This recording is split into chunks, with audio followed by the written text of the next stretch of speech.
হঠাৎ করে যেন বাড়ছে রাজনৈতিক উত্তেজনা। খুর পার্টি এবং পায়ের রক কাটা পার্টি, এরা কারা এদেরকে জনগণ জানে না। ঘোলা পানিতে মাছ শিকার করার চেষ্টা করছে। আমরা কেউ মির্জাফরের চেহারা দেখিনি। বিএনপির নেতাকর্মীদেরকে মাঠ পর্যায়ে কন্ট্রোল করা যাচ্ছে না। চাঁদাবাজির সঙ্গে যুক্ত, জমি দখলের সঙ্গে যুক্ত, টেন্ডারবাজির সঙ্গে যুক্ত, নানান জায়গা থেকে কিন্তু বিএনপি নেতাকর্মীদের বিরুদ্ধে প্রচুর কমপ্লেইন আসছে। আমার কাছেই সকাল বিকাল কমপ্লেইন আসছে। বিএনপি ক্ষমতা নাই, এখন নির্বাচন দিলে বিএনপি রিগিং করবে সে অবস্থাও নাই। অলরেডি ভাগবাটোয়ারা লুটপাট একটা শুরু হয়ে গেছে।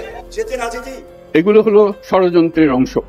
দর্শক শ্রোতা, বিএনপির 3টি ভুলের কারণে বিএনপি কোনোভাবেই ক্ষমতায় আসতে পারবে না এবং নির্বাচনে অংশগ্রহণ করতে পারবে না। যদি কোনোভাবে নির্বাচনে অংশগ্রহণ করতে পারে সেক্ষেত্রে কোনোভাবেই জয়ী হতে পারবে না। ইতিমধ্যে অনেকেই মন্তব্য করতেছেন জামাতি ইসলামের কারণে বিএনপি মাইনাস খেয়ে গিয়েছে। দর্শক শ্রোতা, বিএনপি কী এমন ভুল করলো সকল বিস্তারিত জানতে ভিডিওটা না টেনে শেষ পর্যন্ত দেখতে থাকুন। ভিডিওটা শেষ পর্যন্ত দেখলে আপনারা বুঝতে পারবেন যে বিএনপির বর্তমান যে দর্শক রয়েছে এই দর্শকরা কী চাচ্ছে, বিএনপি আসলেই ক্ষমতায় আসতে পারবে কি না। এই বিষয়ে বিশেষভাবে বক্তব্য দিয়েছেন, সেই বিশেষ বক্তব্যগুলো শুনলেই আপনারা সকল খুঁটিনাটি জানতে পারবেন যে বিএনপি কী এমন ভুল করলেন। দর্শক শ্রোতা, তাহলে চলুন সেই বিশেষ কিছু ভিডিও দেখে আসি। চ্যানেলে নতুন হলে অবশ্যই চ্যানেলটি সাবস্ক্রাইব করে নেবেন। আসসালামু আলাইকুম। আপনাদেরকে স্ক্রিনের এক অংশে একটা ফুটেজ দেখাচ্ছি। এই ফুটেজটা দেখার পরে এরকম ফুটেজ তো কম হয়, কারণ এটা সিসিটিভির মাধ্যমে ধারণকৃত। দেখেন, আমাদের কাজ হচ্ছে অন্যায়গুলোকে চোখের সামনে তুলে ধরা।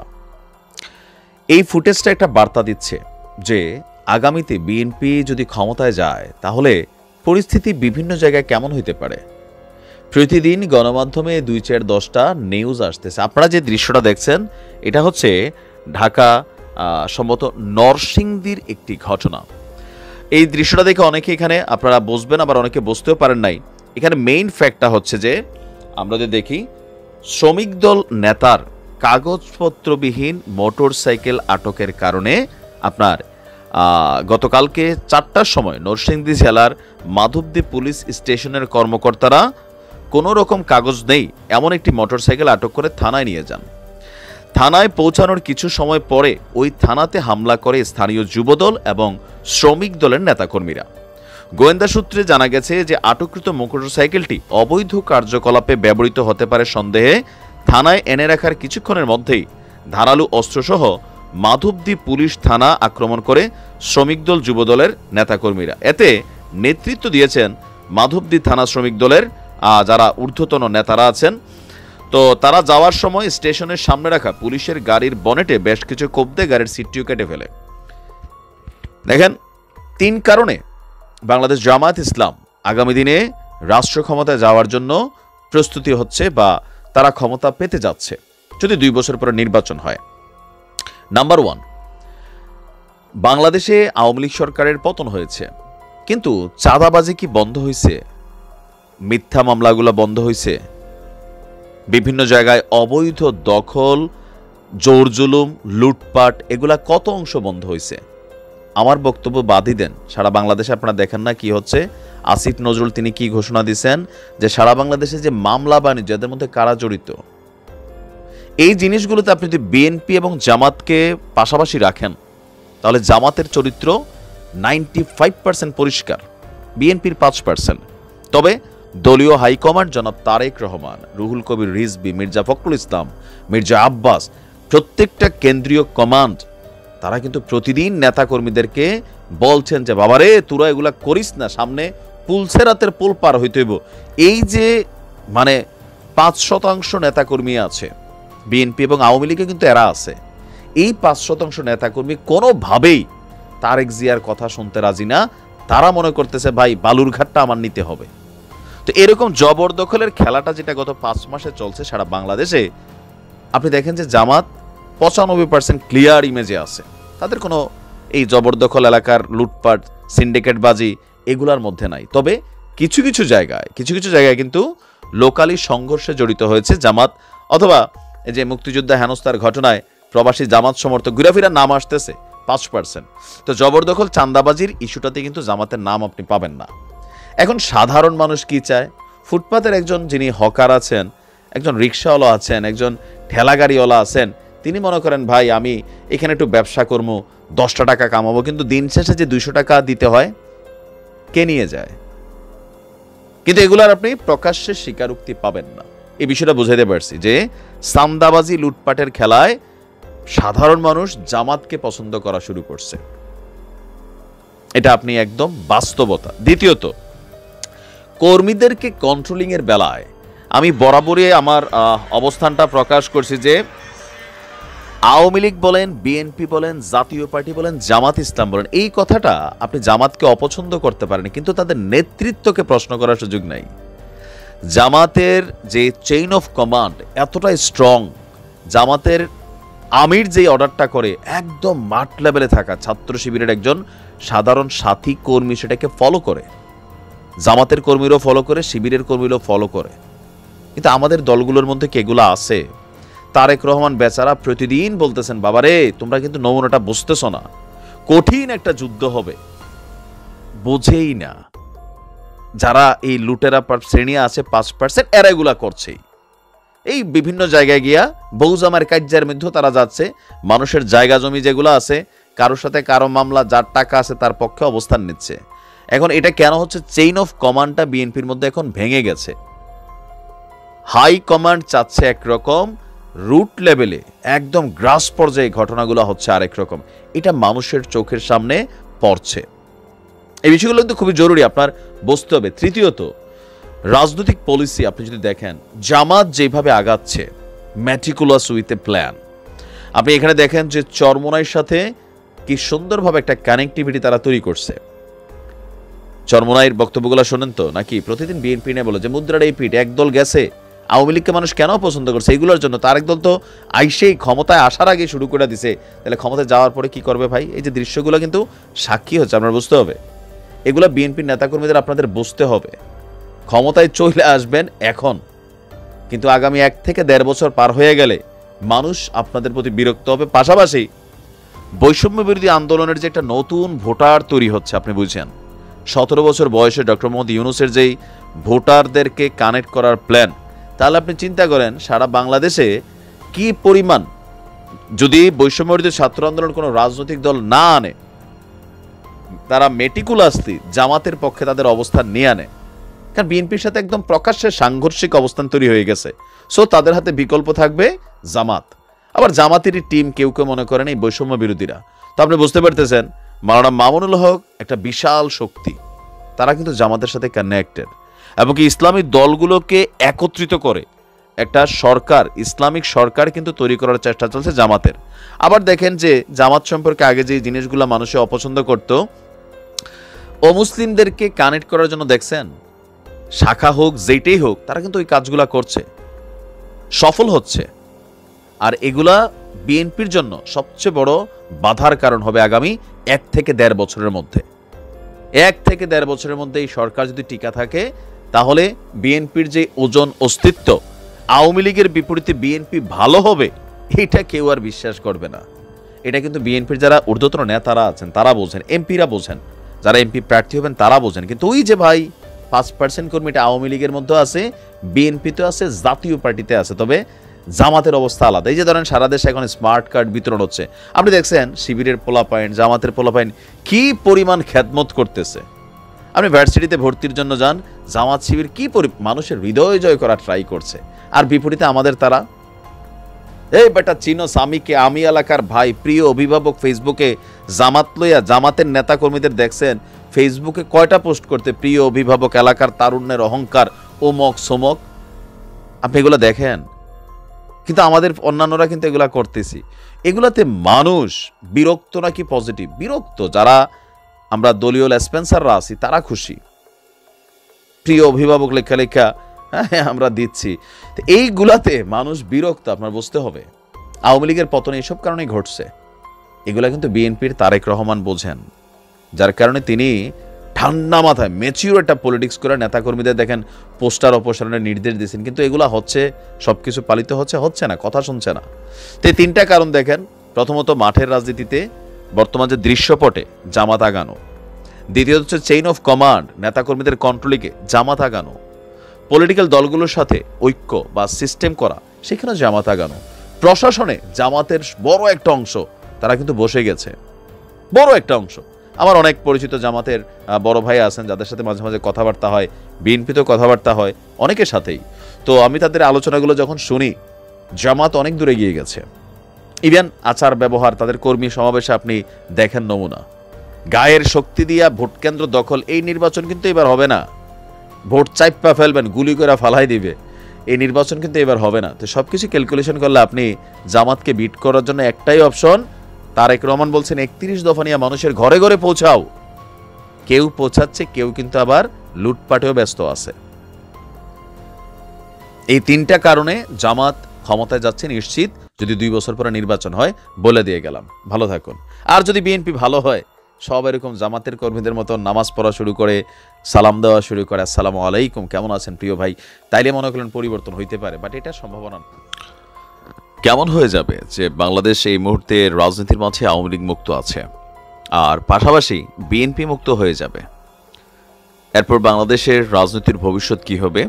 নতুন রাজনৈতিক বন্দোবস্ত কি তৈরি হবে, বা রাজনীতির মাঠে শুধুমাত্র জামাত ইসলাম থাকবে? এরকম নানান আলোচনা, মিটিং, অনেক কিছুই কিন্তু চলছে। দৈনিক সমকালের প্রতিবেদনটা প্রকাশিত হবার পর বিষয়টা নিয়ে আপনার রাজনৈতিক মহলে নানান ধরনের কি বলা হয়, যে ধরেন আমরা যদি দেখি যে আলোচনা বা এটা নিয়ে গভীর আলোচনা বা বিশ্লেষণ, চুলচেরা বিশ্লেষণ চলছে। সমকালের হেডলাইনটা ছিল, আওয়ামী লীগের পর বিএনপিকেও মাইনাসের ষড়যন্ত্র চলছে। বিএনপির স্থায়ী কমিটির বৈঠকে নেতারা এমনটাই সন্দেহ করছেন। জুলাই বিপ্লবের ঘোষণাপত্রের মতন আরও অনেক ইস্যু সৃষ্টি করে দেশের সার্বিক পরিস্থিতি ঘোলাটে করার চক্রান্ত চলছে বলে মনে করছে বিএনপি। তো এটা কারা করছে? এটা কার দিকে তীরটা যায়? দেশে এক ধরনের অরাজকতা তৈরি করতে একটি মহল চেষ্টা চালাচ্ছে বলেও দলটি মনে করছে। দেশে এই যে পরিস্থিতির চেষ্টা, সেটা আওয়ামী লীগকে মাইনাসের পর বিএনপিকেও মাইনাস করার ষড়যন্ত্র বলেই মনে করছেন দলটির নেতারা। আর এর পরিপ্রেক্ষিতে আরও সতর্ক থাকার বিষয়ে বিএনপি নেতাকর্মীদের কঠোর নির্দেশনা দেওয়া হয়েছে। 31শে ডিসেম্বর সমকালের করা এই প্রতিবেদনটিতে বলা হয়েছে যে বিএনপির স্থায়ী কমিটির বৈঠকে দলটির নেতারা এমন অভিমত ব্যক্ত করছেন বলে সূত্র বলছে। আপনার গত সোমবার রাতে গুলশানে বিএনপি চেয়ারপারসনের রাজনৈতিক কার্যালয়ে অনুষ্ঠিত এ বৈঠকে লন্ডন থেকে ভার্চুয়ালি সংযুক্ত হয়ে সভাপতিত্ব করেছেন দলের ভারপ্রাপ্ত চেয়ারম্যান তারেক রহমান। দলটির নেতাদের অভিমত, ছাত্রদের এই প্ল্যাটফর্ম থেকে রাষ্ট্রপতি মোহাম্মদ শাহাবুদ্দিনকে অপসারণের দাবি তোলা হয়েছিল। যদি সেটা হতো তাহলে দেশের সাংবিধানিক এবং রাজনৈতিক সংকট সৃষ্টি হতো। এরই ধারাবাহিকতায় এখন ৭২-এর সংবিধানের পরিবর্তনের দাবিতে তারা জুলাই বিপ্লবের ঘোষণাপত্র দেওয়ার উদ্যোগ নিয়েছিল। রাজনৈতিক দলগুলোকে আমল না নিয়ে কর্তৃত্ববাদ প্রতিষ্ঠার জন্যই তারা এই কাজে অগ্রসর হয়েছে। এটা অনেকে বলছেন যে কথাটা সঠিক, যে ছাত্ররা রাজনৈতিক দলগুলোকে একেবারেই পাত্তা দিচ্ছে না, বা তারা মনে করছে এই যে আন্দোলন 1971-এ আওয়ামী লীগ যেমন মনে করতো কথার কথা আর কি, যেটা এখন ছাত্রদের বক্তব্য যে দেশ স্বাধীন করছি আমরা, সুতরাং এই দেশে যা কিছু করার অধিকার আমাদের। 24-এ এসে ছাত্ররা ঠিক একই কাজ করতেছে, যে আমরা শেখ হাসিনাকে সরাইছি, বিএনপি অন্যান্য দলের কোনো বেল নাই, জামাতের আছে, এটা স্বীকার করছে তারা। সো এখানে যা কিছু সিদ্ধান্ত হবে এটা আমরা নিব। এটা কিন্তু বিএনপি নেতাদের মন্তব্য বা কমেন্টকারীদের মন্তব্যে আপনি এটা খুঁজে পাবেন। আগামীতে তারা সংখ্যানুপাতিক নির্বাচন ইস্যুও তৈরি করতে পারে বলে শঙ্কা করছেন বিএনপি নেতারা। সংখ্যানুপাতিক নির্বাচনটাকে এটা নিয়ে একটা আলাদা ভিডিও করতে হবে, তবে যদি এইটা হয় তাহলে বিএনপির জন্য খারাপ সময় আসবে। বিএনপির স্থায়ী কমিটির বৈঠকে ওই দিন একটাই এজেন্ডা ছিল, সেটা হলো জুলাই বিপ্লবের ঘোষণাপত্র দেওয়ার যে উদ্যোগটা নিয়ে আলোচনা হয়েছিল। বিএনপি নেতারা বলছেন যে বৈষম্য বিরোধী ছাত্র আন্দোলনের নেতাদের পেছনে কারা, কাদের পৃষ্ঠপোষকতায় তারা এসব কর্মকাণ্ড করছে, এটা নিয়েও প্রশ্ন উঠেছে। বিএনপির মূল্যায়ন হচ্ছে ছাত্র আন্দোলনের এসব উদ্যোগের দৃশ্যমান কোনো পৃষ্ঠপোষক তারা খুঁজে পাচ্ছেন না। তবে দীর্ঘদিনের মিত্র জামায়াত ইসলামের ভূমিকা নিয়ে সন্দিহান দলের সব নেতা। আমি গতকালকেই বলেছিলাম যে এই আন্দোলন বা এই প্রেক্ষাপটে 5ই আগস্টের আগ থেকে সার্জিস বলছিল যে 24-এর অভ্যুত্থানের বড় স্টেক হোল্ডার ছিল জামাত ইসলাম এবং শিবিরের অনেক নেতারা। তো এরকম বক্তব্যগুলো সামনে আসার পর স্বাভাবিকভাবে বা বর্তমানে বিএনপি এবং জামাতের মধ্যে যে দা কুমড়ো সম্পর্ক, সেখান থেকে বিএনপি নেতাদের এটা মনেই হতে পারে যে টোটাল যে প্ল্যাটফর্মটা তৈরি হচ্ছে আটুজের সকল কিছু মিলিয়ে এখানে জামাতের আরেকটা পিঠি হচ্ছে এই বৈষম্য বিরোধীরা, অথবা এই বৈষম্য বিরোধীদের পেছনে অনেকটা বড় ভূমিকা রাখছেন আপনার জামাত ইসলাম। এটাই বিএনপির শব্দের নেতারা মনে করছেন। বৈঠকে উপস্থিত ছিলেন বিএনপির মহাসচিব মির্জা ফখরুল ইসলাম আলমগীর, ডক্টর খন্দকার মোশাররফ সহ আরও দলের ঊর্ধ্বতন নেতারা। তো আপনি কি মনে করেন যে বিএনপিকে মাইনাস করার পরিকল্পনা আসলে কি হচ্ছে? তবে বিএনপিকে মাইনাস করার পরিকল্পনা হোক না হোক, বিএনপির নেতাকর্মীদের মধ্যে 5% প্রত্যেকটা ভিডিওতে বলি, দেখেন আমার এই কথাগুলোতে বিএনপির অনেক নেতাকর্মীরা আমার উপরে গোস্বা হন। আওয়ামী লীগের পরিণতি দেখেও যদি আপনাদের শিক্ষা না হয়, আপনারা যদি মনে করেন যে খালি মাঠ পাইছেন, জায়গায় জবরদখল এগুলা সেগুলা করবেন। বিএনপির অনেক সিনিয়র নেতাদের সাথে মাঝে মাঝে কথা হয়, যারা ভদ্র সুশীল মানুষ রাজনৈতিক নেতারা আছেন, তারাও বলেন যে আসলে দেখো যা হচ্ছে এটা কিন্তু ঠিক হচ্ছে না। তারপরেও একদম লোয়ার লেভেলে যারা কর্মীরা আছেন তাদেরকে কন্ট্রোল করা যাচ্ছে না। তারা নিজেরাও কিন্তু বিরক্ত। অনেকের সাথে কথাবার্তা হয় নিউজ করার সুবাদে। জামাতের অনেক নেতারা আছেন, তারা কিন্তু বিএনপির এই জিনিসগুলো নিয়ে যখন মাঝে মাঝে কথা হয় বলে যে আমরা দেখবা ক্ষমতায় যাব, কেন 2-1 বছর বিএনপি এরকম থাকলে অটোমেটিকই জনগণ বিএনপির প্রতি মুখ ফিরাই নিবে। তো এটা কিন্তু তারেক রহমানও বারবার সতর্কবার্তা দিচ্ছেন, আমরাও কিন্তু দিচ্ছি আপনাদেরকে। আপনি পজিটিভ নেন নেগেটিভ নেন এটা আপনার ব্যাপার। তবে যে স্বপ্ন দেখছেন এই স্বপ্নের রাস্তাটা আগের মতন লুটপাট, চাঁদাবাজি, দখলবাজি রয়েছে না। মানুষকে ভালোবেসে মন জয় করতে হবে, যেটা জামাত করতেছে। আপনি লোকাল ফিল্ডে আপনি যান, জামাতের একজন কর্মী সম্পর্কে আপনি নেগেটিভ কোনো মন্তব্য পাবেন না, হাতে গোনা 100-র মধ্যে 2-1টা ছাড়া। সো খুবই ক্রান্তিকাল আসতে যাচ্ছে। তারেক রহমান বারবার কিন্তু বলছেন এবারের নির্বাচন হবে খুবই কঠিন, পুলসেরাত পারের মতন। দেখা যাক কি হয়। ভালো নানান জায়গা থেকে কিন্তু বিএনপি নেতাকর্মীদের বিরুদ্ধে প্রচুর কমপ্লেইন আসছে। আমার কাছেই সকাল বিকাল কমপ্লেইন আসছে। বিএনপির নেতাকর্মীদেরকে মাঠ পর্যায়ে কন্ট্রোল করা যাচ্ছে না। চাঁদাবাজির সঙ্গে যুক্ত, জমি দখলের সঙ্গে যুক্ত, টেন্ডারবাজির সঙ্গে যুক্ত। দ্রুত নির্বাচন চেয়ে আসলে বিপদ ডেকে আনছেন কিনা সাথে একটু যুক্ত করতে চাই। তারেক রহমান বলছেন যে জনসমর্থনহীন সরকারকে ক্ষমতায় রাখার এক ধরনের চক্রান্ত দেখছেন তিনি। দ্রুত নির্বাচন চেয়ে বিএনপি কোনো বিপদ ডেকে আনছে কিনা, ওনার কথার উত্তর একই সাথে ইয়েস এবং নো। ইয়াস এই কারণেই যে বাংলাদেশে কিন্তু অনেকগুলো চ্যালেঞ্জ একসাথে বাংলাদেশ এখন ফেস করছে। ফর এক্সাম্পল অর্থনীতি, একটা শ্বেতপত্র প্রকাশিত হয়েছে কি বিভৎস লুটপাট দুর্নীতি বাংলাদেশে হয়েছে। আপনারা দেখেছেন প্রতি বছর $16 বিলিয়ন করে পাচার হয়েছে, 28 লক্ষ কোটি টাকা। আপনারা দেখেছেন আমাদের ব্যাংকগুলোকে এক ব্যক্তির হাতে, এক্স আলমের হাতে তুলে দেওয়া হয়েছে। আপনারা দেখেছেন বাংলাদেশে মন্দরিন কয়েক লক্ষ কোটি টাকা। আপনারা ইতিমধ্যেই জানেন মূল্যস্ফীতির চাপ, বিশেষ করে খাদ্যের মূল্যস্ফীতি 14% ছাড়িয়ে গেছে। আপনারা দেখেছেন আমাদের ডলারের যেই মান, এটা গত 3 বছরে 47% কমেছে। আগে যেটা 85 টাকা ছিল, যেটা অবশ্য কৃত্রিমভাবে ধরে রাখা হয়েছিল, গত 3 বছরে সেটা 128, কাব মার্কেটে 128 টাকায় গিয়ে ঠেকেছে। সো এই যে এতগুলো চ্যালেঞ্জ কেবলমাত্র অর্থনীতিকে কেন্দ্র করে। রাজনীতির ক্ষেত্রে একটা বিরাট চ্যালেঞ্জ। কি চ্যালেঞ্জ? বিভাজন। এই যে গত 15 বছর মুক্তিযুদ্ধের পক্ষের বিপক্ষের শক্তি, রাজাকার শাবক, মুক্তিযুদ্ধর সন্তান ইত্যাদি ইত্যাদি ইত্যাদি, বা পাকিস্তানপন্থী, ভারতপন্থী, এই সব বলে বলে রাজনীতিটাকে একটা ঘৃণার ময়দানে পরিণত করেছে। এখানে উর্বর ভূমি পরিণত হয়েছে ঘৃণার, অসহিষ্ণুতার, নির্মূলের। এই জায়গায় জাতিকে ঐক্যবদ্ধ করে একটা রাষ্ট্রকে সামনে নিয়ে যাওয়া, it is another big challenge that BNP is going to face যদি তারা এর মধ্যে আসে।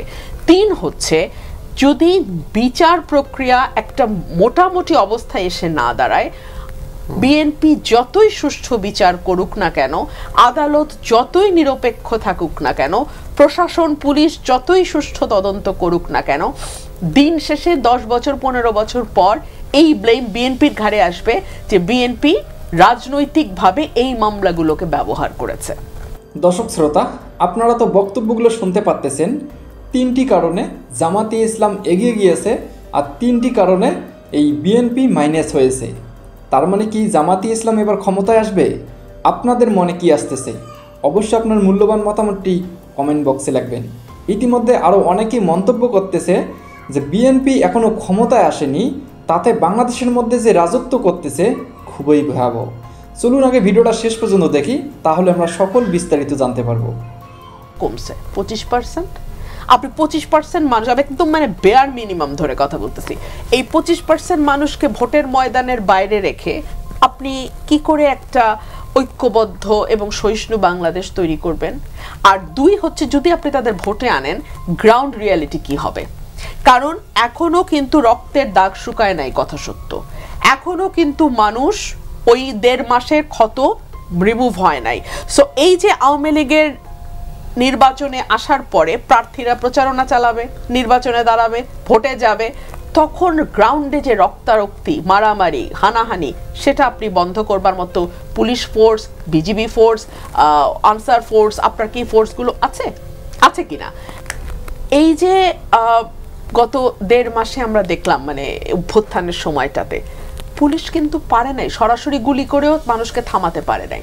সো আবার যদি যারা এই গুলি করিয়েছে পুলিশকে দিয়ে, তারা যখন মাঠে আসবে এবং ভোটে কন্টেস্ট করবে, তখন মাঠে যে রক্তপাতটা হবে সেটা আপনি বন্ধ করে এত নানামুখী চ্যালেঞ্জের মধ্যে দ্রুত নির্বাচন যদি হয়, বিএনপি চ্যালেঞ্জগুলো ফেস করবে। এবং নো, যেটা আমি মঞ্জু ভাইয়ের কথা নো বলছি, ইয়াস তো এতক্ষণ ব্যাখ্যা করলাম, নোটা হচ্ছে যত দিন যাবে নানান জায়গা থেকে কিন্তু বিএনপি নেতাকর্মীদের বিরুদ্ধে প্রচুর কমপ্লেইন আসছে। আমার কাছেই সকাল বিকাল কমপ্লেইন আসছে। বিএনপির নেতাকর্মীদেরকে মাঠ পর্যায়ে কন্ট্রোল করা যাচ্ছে না, চাঁদাবাজির সঙ্গে যুক্ত, জমি দখলের সঙ্গে যুক্ত, টেন্ডারবাজির সঙ্গে যুক্ত। আমার এলাকাতে পদধারী নেতারা কেউ মাটি ভরাট করে নদীর উপরে, জমি দখল করে, আরেক উপজেলায় পদধারী নেতারা মামলা বাণিজ্য করে। তো কন্ট্রোল করা তো যাচ্ছে না। কেন্দ্রে খবর পাঠানো হয়েছে, কেন্দ্র কোনো অ্যাকশন নেয় নাই। তো কারো বিরুদ্ধে অ্যাকশন হচ্ছে কেন্দ্র থেকে, কেউ আবার ওভার ব্লেসড, তাদের ব্যাপারে অ্যাকশন হচ্ছে না। সো নেতাকর্মীরাও কনফিউজ। আচ্ছা, কেন্দ্র যা বলে ওটাকে সিরিয়াসলি বলে?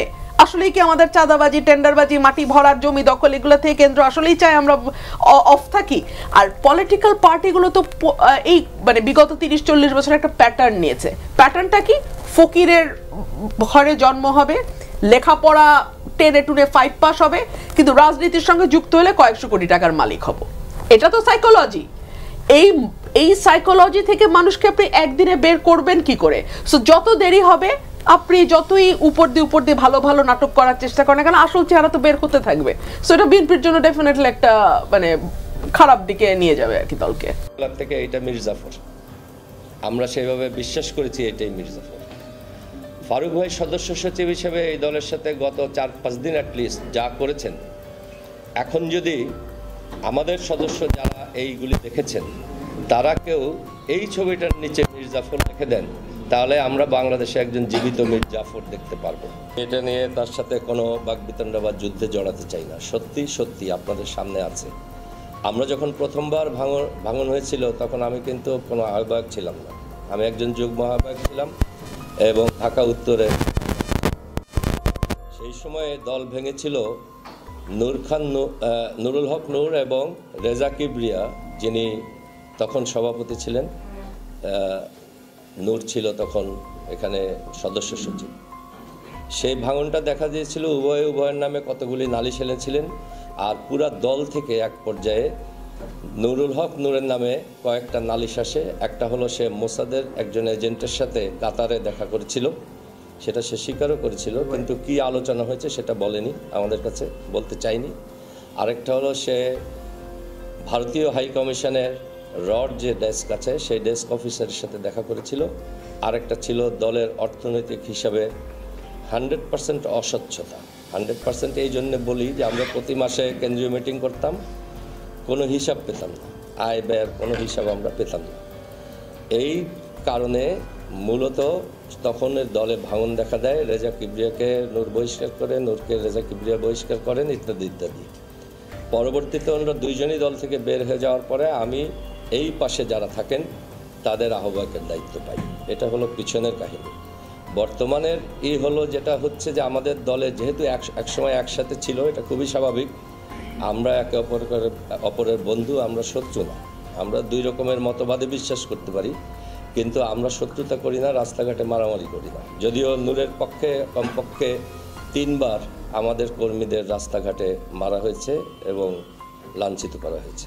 এই আপাও লাঞ্ছিত হয়েছেন তাদের হাতে চিটাগাংয়ে। তো এখন যারা আমরা একসাথে ছিলাম এক সময়, তাদের মধ্যে একটা বন্ধুত্বপূর্ণ সম্পর্ক আছে, প্রায়ই যোগাযোগ হয়, আমার সাথেও হয়। সেই যোগাযোগের সময় এখানে যারা পুরানো ছিলেন তাদের মধ্যে কয়েকজন মনে করেছেন যে ওদিকে গেলে এখন ভালো হবে, তাদের বিচারে সেটা ভালো হবে কি হবে না আমি বলতে পারবো না, আমি ওই বিচারে কখনো যাইনি, আমরা গিয়েছি নীতির বিচারে। এই ভালো হবে যারা মনে করেছেন তাদের মধ্যে কয়েকজন এখন আবার গেছেন, তাদের সংখ্যা সর্বোচ্চ 8 জন। এই 8 জনে কেন্দ্রীয় কমিটির আছেন 3 জন, ঢাকা উত্তর দক্ষিণ মিলিয়ে বাকি 5 জন, এই মোট 8 জন গেছেন। এখন তারা কেন গেছেন? দল কিন্তু ভাঙেনি, আমাদের একটা দলের মাত্র 8 জন সদস্য গেছে। 8 জন নিয়ে তো দল না, বা এক ফারুক হাসানও দল না। কাজে দল ভেঙে গেছে, দল একত্রিত হয়ে গেছে শুধু ফারুক হাসানের কারণে। এই বক্তব্যটা আমি বিশ্বাস করি না বা আমি যুক্তিপূর্ণ মনে করি না। আজকে ওনারা যেই উদ্দেশ্য নিয়ে আসছিলেন সেই উদ্দেশ্যের কারণে সেটা আমাদের দলের একটু ক্ষতি হতো বা এখানে একটা গণ্ডগোল হতো, সেই জন্য আমি তাদেরকে স্বাগত করতে পারিনি, মেহমানদারি করতে পারিনি। বিল্ডিংটা আমার এটা করা উচিত ছিল, আমি যে করতে পারিনি আজকে দলের স্বার্থে, সেই জন্য আমি দুঃখ প্রকাশ করছি। কিন্তু আমি এখানে আসার আগে ওনাদের কমপক্ষে 2 জন আমার অফিসে আমার সাথে প্রায় ঘণ্টাখানিক বসা ছিলেন, ওরা চা খেয়েছেন, গল্প করেছেন, আমরা আড্ডা মেরেছি আগের মতোই। আমি কালকেও রাত্রে একজন আমাকে ফোন করেছিলেন, আমি বলেছি আগের মতো আপনার যখন অস্থির লাগে আসবেন, আমার প্যাকেট থেকে 2টা সিগারেট খেয়ে যাবেন, আমার ভালো লাগবে। আমি রাজনীতি করি দেশের জনগণের জন্য।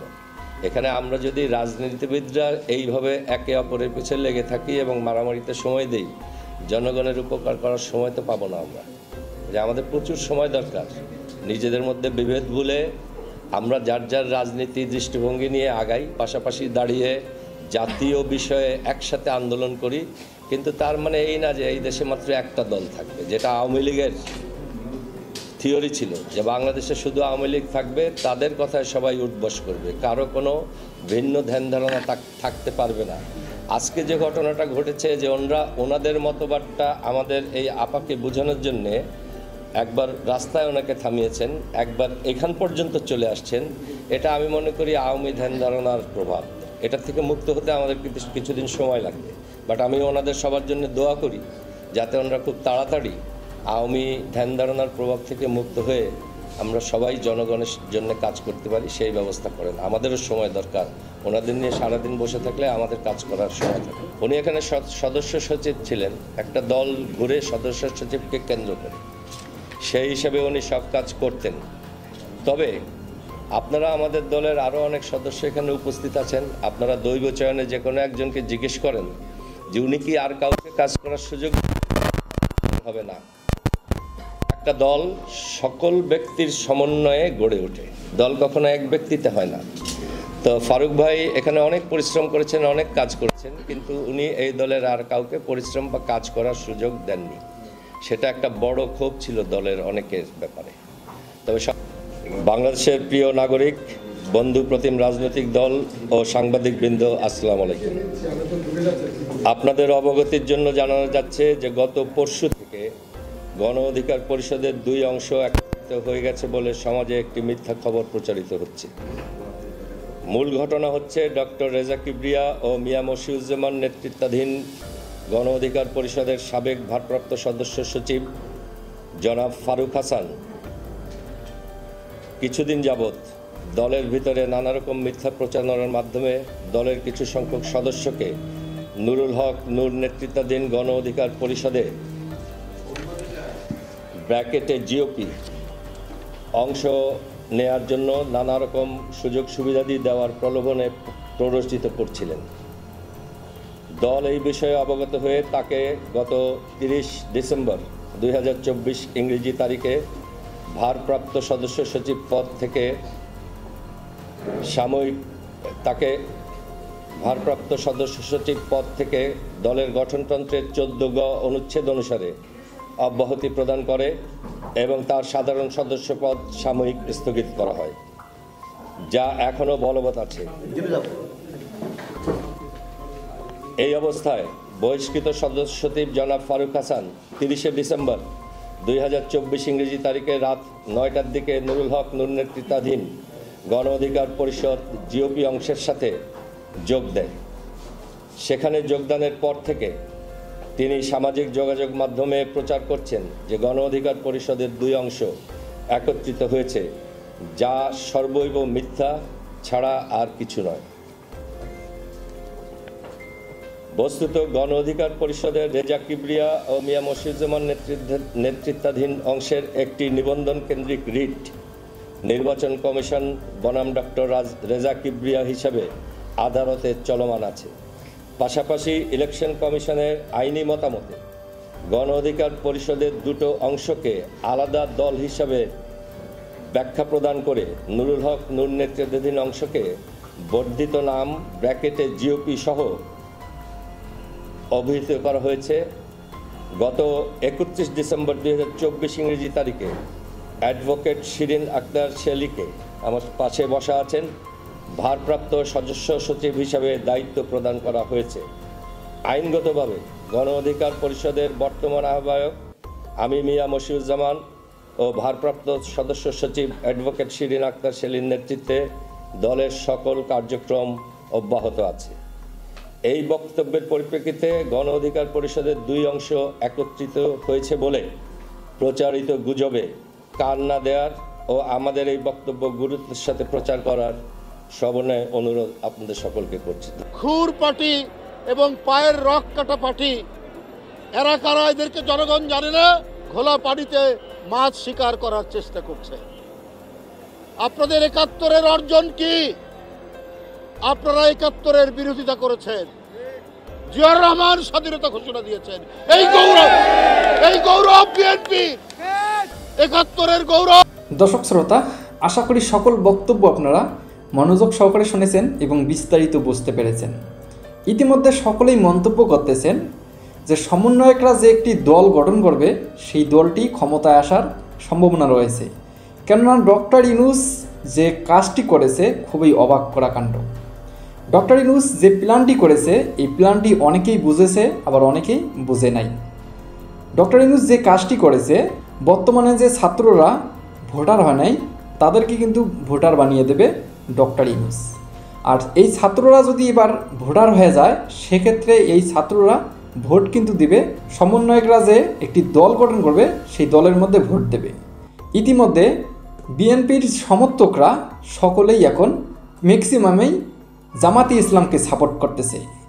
দর্শক শ্রোতা, এই বিষয়গুলি নিয়ে যদি আপনাদের কোনো মতামত থাকে অবশ্যই আপনাদের মূল্যবান মতামতগুলি কমেন্ট বক্সে লিখবেন। এরকম আপডেট ভিডিও পেতে চ্যানেলটি অবশ্যই সাবস্ক্রাইব করে নেবেন। তো ধন্যবাদ সকলকে, নেক্সট ভিডিওতে দেখা হবে। আল্লাহ হাফেজ।